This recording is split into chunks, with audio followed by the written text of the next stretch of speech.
I have a new book coming, and my new book is called Bob Dylan, My Rabbi, How Does It Feel? And it's going to be a Secret Handshake publication. The Secret Handshake is a gallery in Toronto, and it has many programs. I do voice yoga for the gallery, at least I did before lockdown. And there were art shows which are happening once a month on a Saturday. And now a lot of energy and effort is being put into the literary part of the Secret Handshake. So I'm going to read to you just the foreword. So I say, "Dear reader, thank you for finding my book. I hope you'll read it. If you are looking for insights or opinions into Bob Dylan or his writing, it won't be found here. I've entitled the book, Bob Dylan, My Rabbi, How Does It Feel?, as a gesture of profound appreciation for Bob and his influence on me, my singing, my attitude in performing, and finally, my writing, my ability to express how I feel. In 2017, I had the opportunity to sing at Toronto's Reference Library in tribute to Leonard Cohen with Canada's former parliamentary poet George Eliot Clarke. The library requested I have piano accompaniment. I lucked into meeting the exquisite pianist Neil Gardner. Thank you, Roz and Andy Heintzman, for that. Once upon a time, Neil and I had a conversation about Cohen and Dylan when Neil asked, "Is Bob your man?" For some reason, that question jarred me, and I left the rehearsal in deep contemplation. I've never thought of Bob in the familiar. Leonard, yes. Bob, no.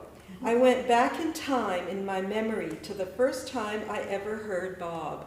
I was 16 or 17 years old.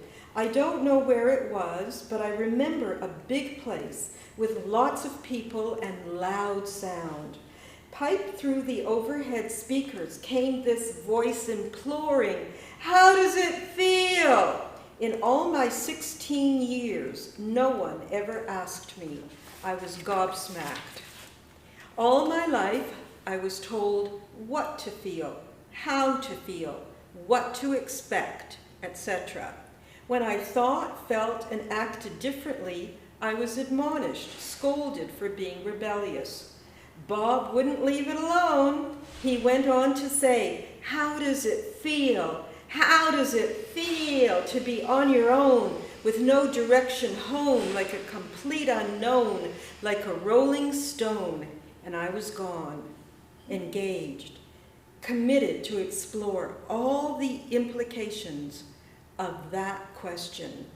As a teenager, I paid so much attention to Bob that I could argue using only Bob lines like, "You got a lot of nerve to say you are my friend," or "There's no success like failure, and failure's no success at all," or "When you ain't got nothing, you got nothing to lose," or "No, no, no, it ain't me, babe," or even "We never did too much talking anyway, so don't think twice, it's all right," or "I want to be your lover, baby, I don't want to be your boss," or "She aches like a woman, but she breaks like a little girl," or "God said to Abraham, 'Kill me a son,' or "Everybody must get stoned," as well as this whole important verse. Come, mothers and fathers throughout the land, don't criticize what you can't understand. Your sons and your daughters are beyond your command. Your old road is rapidly aging. Please get out of the new one if you can't lend your hand, for the times they are a-changin'.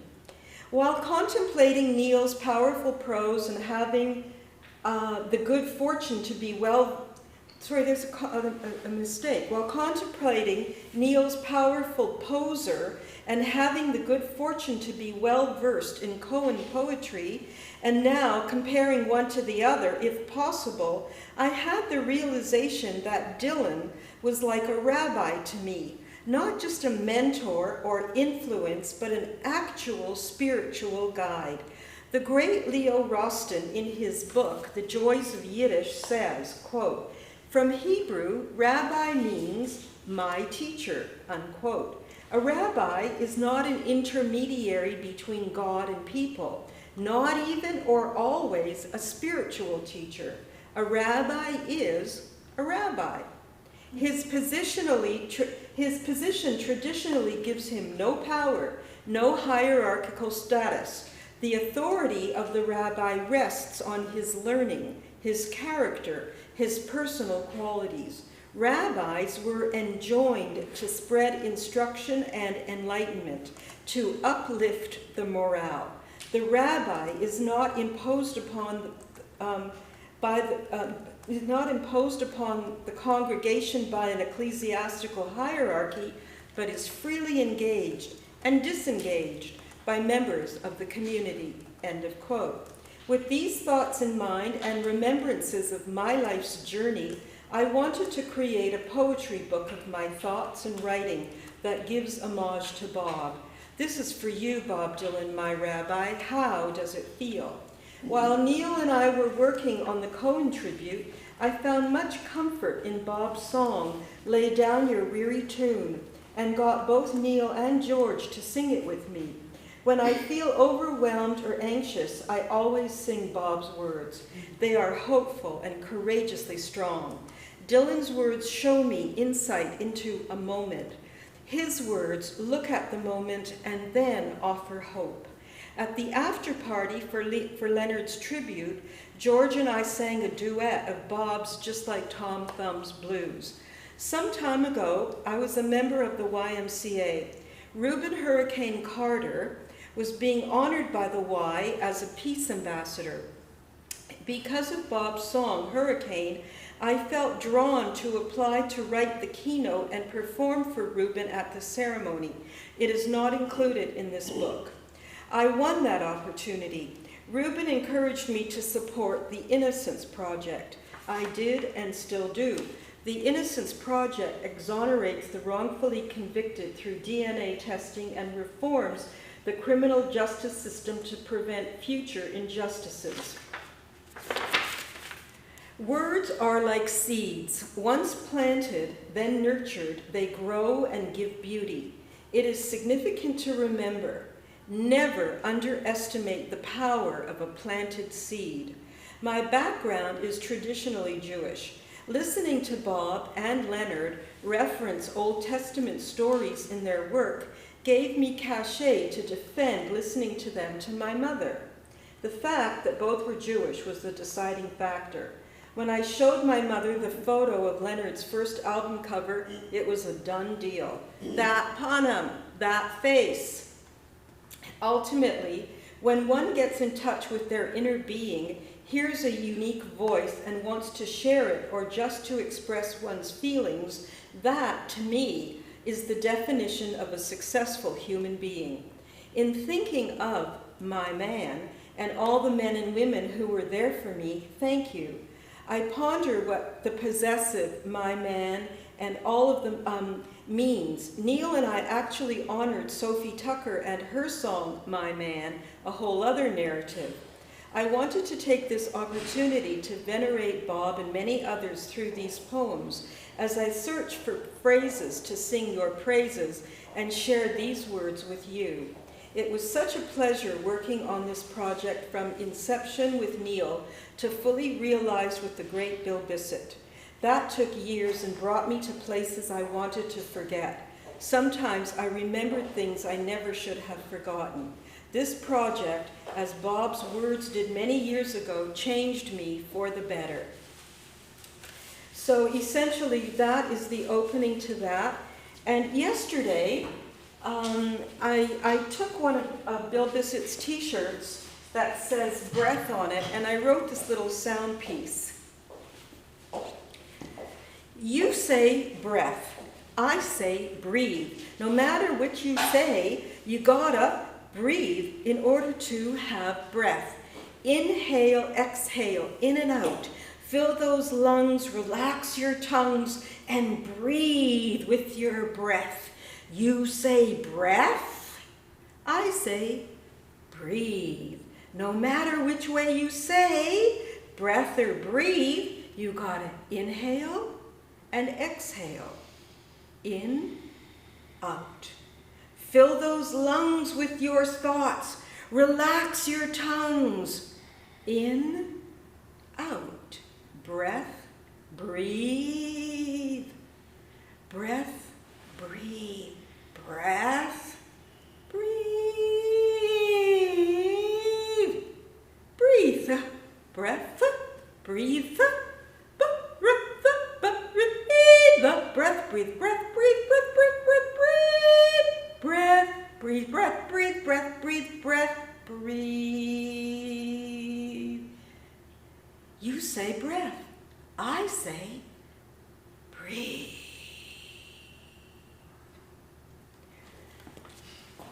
Anyway,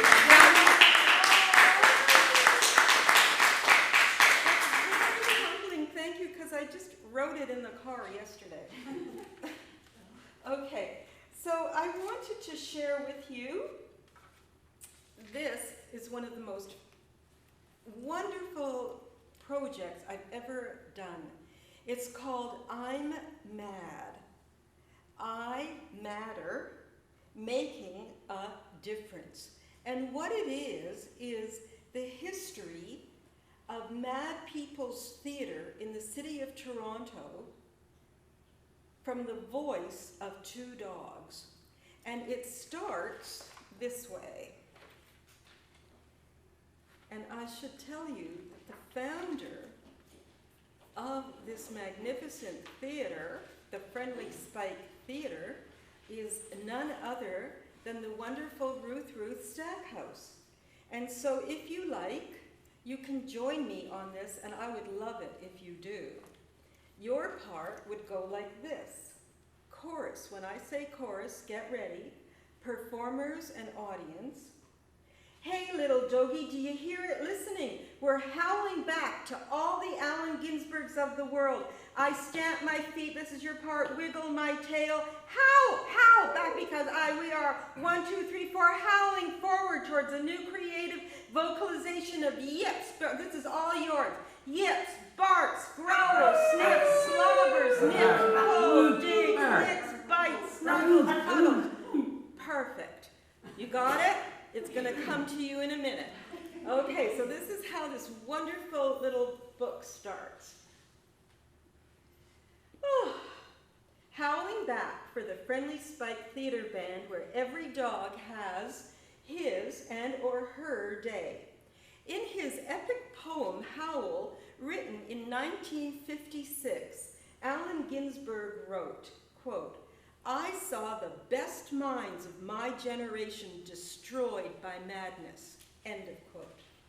33 years later, in 1989, the Friendly Spike Theater Band, a company named after two dogs, Friendly and Spike, began shaping a new understanding of madness based on their own lived experiences.